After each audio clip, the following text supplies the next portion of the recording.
Hello YouTube, how you doing? Andrew Francis here, peak performance coach, clinical hypnotherapist, life coach. Wear a few hats, but it's not about me today. All right. So, first thing I want to do today is speak a little bit about flow state. Recently in sports, this term has come to the forefront when it comes to peak performance and really tapping into the flow. And depending on what sport you play, it may be referred to as different things, being in the zone, killing it. I mean, there's a number of ways that we can refer to this state, but really what all of this is saying is that somebody's experiencing a heightened level of efficiency in their craft or whatever it is that they're doing at the time. Because we can experience flow in so many different avenues of our life, because life in itself presents endless amounts of experiences and presents plenty of ways that we can become aware of these experiences. So flow is just an opportunity for us to tap into that awareness of what's going on by being fully present and being engaged and focused, but at the same time being detached so that we can be an observer. And to me, it's the perfect balance between these things. And it helps us to see the intricacies and delicateness of life, because everything isn't black and white. And flow state allows us to see that, how we can be an observer and a performer at the exact same time and feel the fullness of each. So, I mean, it's an amazing experience, and I believe that most people have experienced flow within their life at some point. It can be when you're engaged in a really good conversation with someone. It can be when you're playing sports and you're doing really well. It can be when you're just running for exercise and you hit that second wind, you get that second wind, and all of a sudden the running just seems easy, it seems effortless, and your strides are just taking you to new levels, not just within the run, but within yourself. It can be when you're listening to a song and you're resonating so strongly with the song that it's almost as if the song is speaking directly to you in that moment. And if you've experienced any of these things, you know what it is that I'm talking about, and how that can really affect you in a very positive way. And I think at the base of every religion lies this ability to be tapped in and to be so connected that people spend their whole life trying to master that level of connectedness. And the interesting thing about flow state, it's ever expanding. The more we tap into it, the more it makes itself available. The more it makes itself available, the happier we become as people. And so today I just want to, I guess, talk to you all a little bit about one of the first things that you'll notice in flow state. So I've been speaking to a lot of people about psychology and really what psychology means in terms of the etymology of the word, and if we really look further into that. The word psych in itself means spirit or breath. And I like to just say it means both of them, simultaneously. In religions such as Christianity, Judaism, they speak about God breathing the breath of life into Adam, right?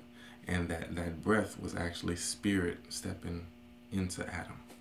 And so one of the things you'll notice about any psychological trip or any altering of consciousness is the breathing begins to shift.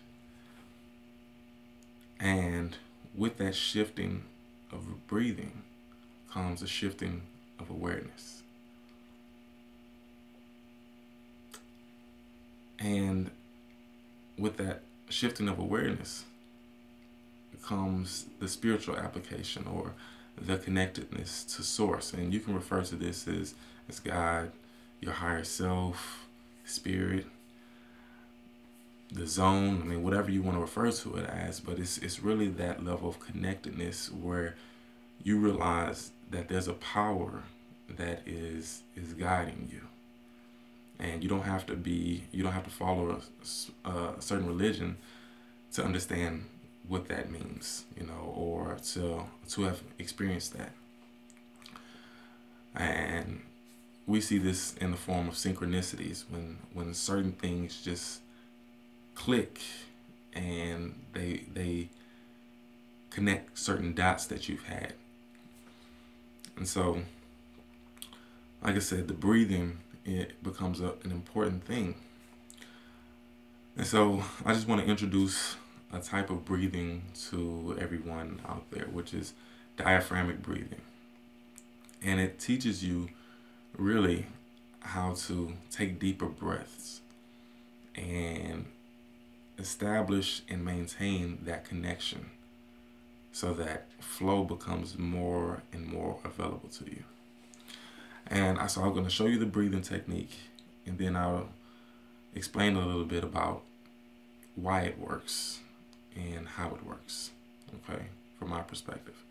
So just start by putting your hands, let me sit up a little bit, putting your hands at the base of your stomach, okay? All right, and just pushing a little bit to where it causes a little pressure on your stomach. Now, inhale. What you want to do is, on the inhale, you want to expand your abdomen with the breath.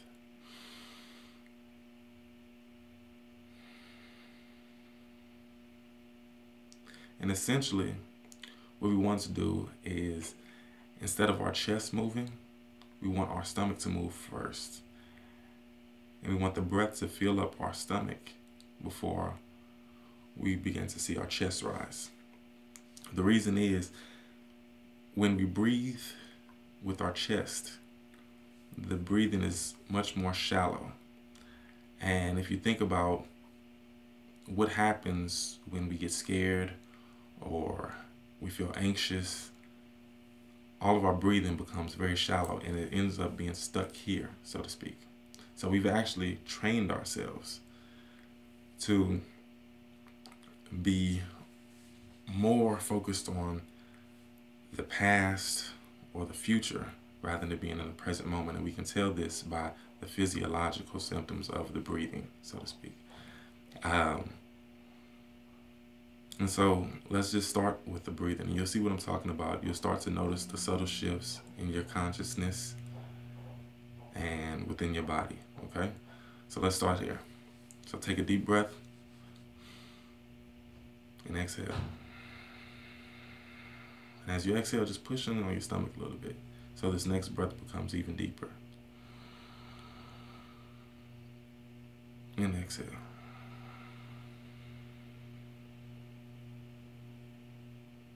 Again. And exhale. Good. Breathe in. And exhale. Go ahead, continue that breathing for about 5 more breaths. Good.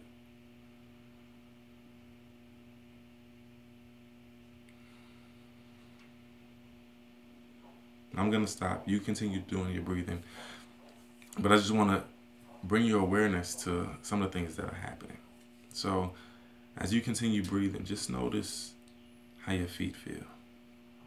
Just notice your toes, your legs, maybe your arms. Wherever that lightness begins to make itself apparent, just notice what's happening. That things just tend to fall away. Like there's a certain energetic burden that's being lifted the more you focus on that breathing. And like I said, the more you do that, what you're doing is training yourself to actually take deeper breaths, which helps you to maintain a sense of composure or connectedness, allowing you to better think about situations. Because without our consciousness, it's very hard to have a sense of control.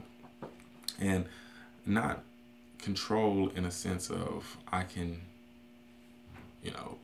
I have the power to control this person, this circumstance, or that circumstance. But more so to control the internal environment, the things that are going on in our mind, the things that we tend to amplify and reminisce on and just allow to wreak havoc in our lives. Because it's not necessarily the things that go on that determine our level of happiness or our level of gratitude. It's more so our perspective. And the only way we can have control of our perspective is to first be focused on the here and now.